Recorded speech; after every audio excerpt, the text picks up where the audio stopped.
Lots of stress. Increased cardiovascular disease, by the way, is very measurable here. Depending which studies, the studies a little bit all over the map, but the most optimistic study of the apple shape says you're twice as likely to get cardiovascular disease. And some of the most pessimistic ones are 4 times. So it's somewhere in there, but awaiting heart attack. The pear shape, though, is a problem also. Less cardiovascular shape. Less cardiovascular risk, but this shape, what this indicates, an increased cancer risk. And that's... I'll come fix it. Sure, thanks. This is a hormone issue. This is a stress and insulin issue.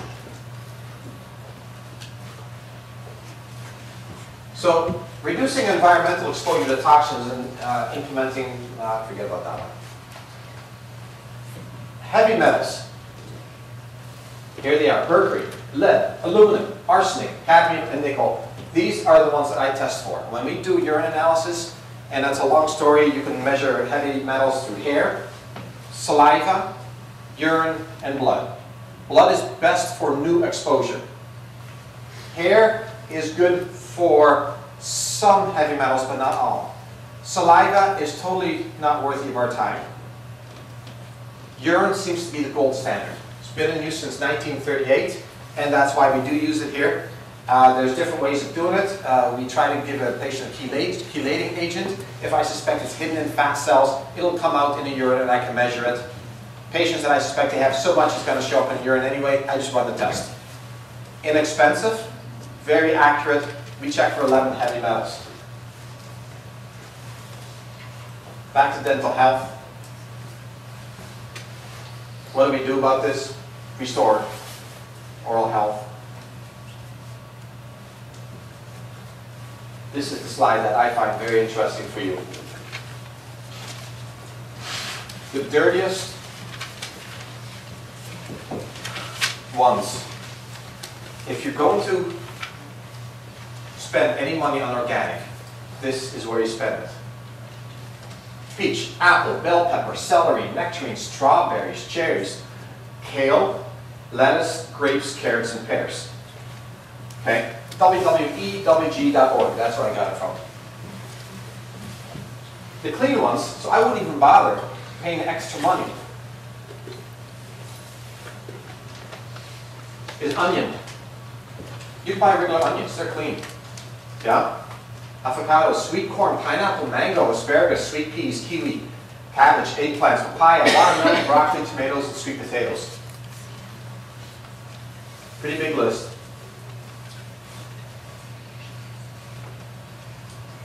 Keep that one up because I see some bad writing going on here. But just note the website, and I think you'll be able to get that one. So where do we find most of our toxins? Foods, cookware, our water, air, vapors. Anyone hear the news this year that our shower head is a cause of huge toxicity? Isn't that wonderful? Now we're not safe in our shower either. Yeah, I guess a lot of molds and toxins accumulate in our shower head, and because it's warm, it all gets vaporized, and we're surrounding ourselves in this mist of toxins the first thing in the morning. Wonderful, right? So the first thing I do is take the thing off and dump it in chlorine. Clean that thing out. So cosmetics, medications, clothing, building materials, dental work, and radiation. The cosmetics, and I got a slide on that, but while it's on my mind, there's a very disturbing statistic on this one. Europe is really heading away from the chemicals. They are very aware of its impact and all the studies behind it. It's irrefutable. And they're running away from it. You cannot buy genetically modified foods in Europe. Here, it's taken over the market. 90% of our soy crop is genetically modified. And I can go on and on. It's genetic modification. It creates all kinds of issues that I don't want to talk about at this point.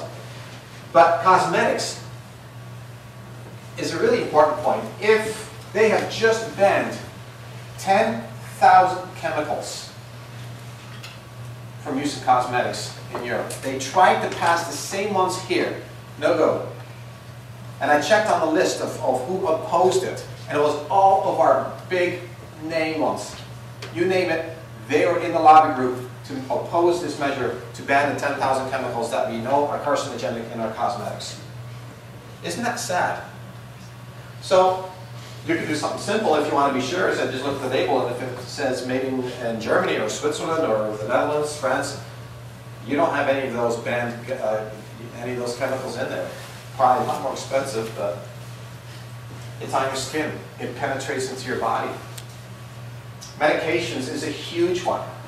There are so many heavy metals in medications. It is unbelievable, especially in the liquid antibiotics.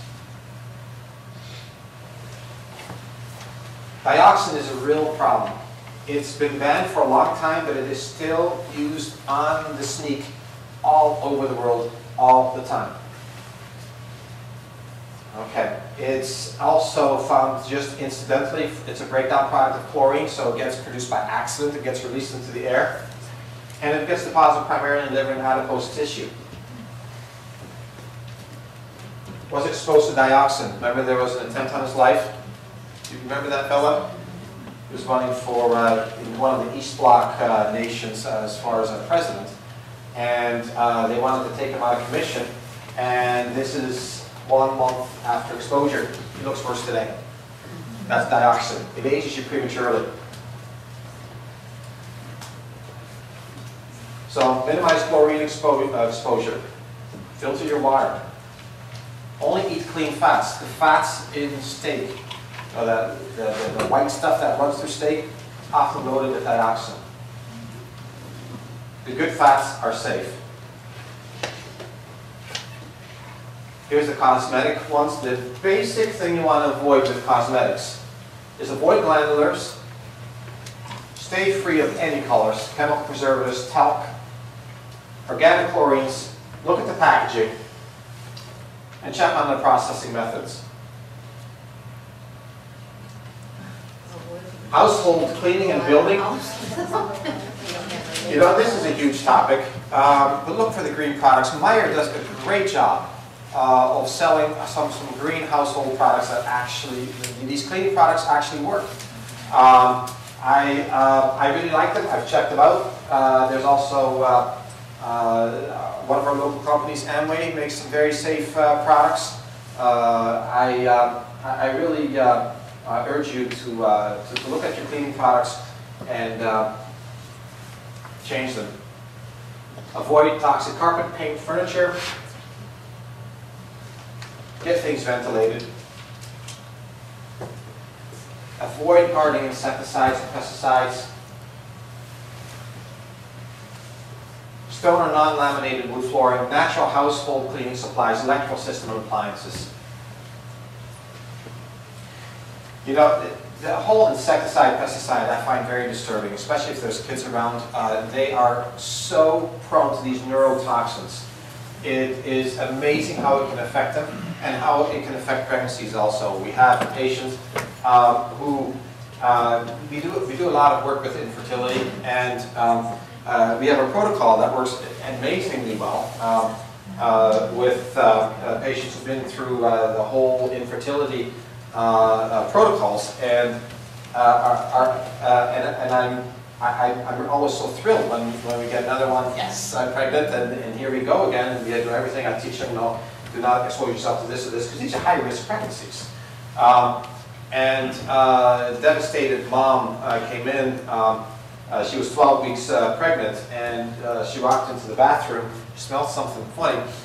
And what is that? And it turns out her husband had discovered ants that sprayed insecticide in there. But she never thought anything of it. She did her whatever she does in the bathroom, and miscarried the next day.